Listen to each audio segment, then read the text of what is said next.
इंतखाबी अमले को मुबैना धमकियाँ। Suhail Afridi election commission में कल तलब कर लिए गए। वज़ीर आला ने हवेलियाँ जलसे में इंतज़ामिया, पुलिस और इंतखाबी अमले को धमकाया था। इलेक्शन कमीशन की जानिब से कहा गया है इंतखाबी अमले को मुबैना धमकियाँ देने पर सुहेल आफरीदी को इलेक्शन कमीशन में कल तलब कर लिया गया है। इलेक्शन कमीशन ऑफ पाकिस्तान का आज इस हवाले से इजलास भी हुआ था, जिसमें ये फैसला किया गया है कि सुहेल आफरीदी कल इलेक्शन कमीशन के सामने पेश हों।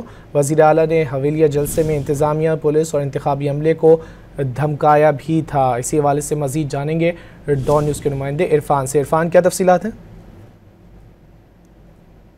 इजलास हुआ है, जो इन्होंने धमकियां दी थी हरीपुर जलसे के दौरान और हवेलिया में, उसके ऊपर इलेक्शन कमीशन ने नोटिस लिया था और आज जो इजलास हुआ है उसके बाद ये फैसला किया गया है कि इनको कल तलब किया जाए और इसके ऊपर बाज़पुर्स की जाए।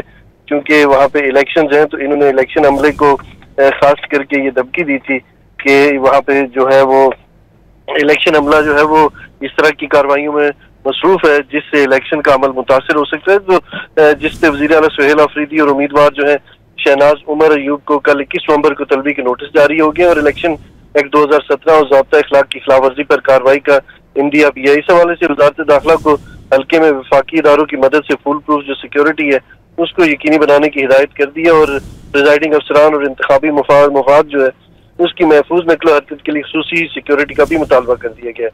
जी इरफान सदुज़ई, बहुत शुक्रिया इन तफसीलात के लिए।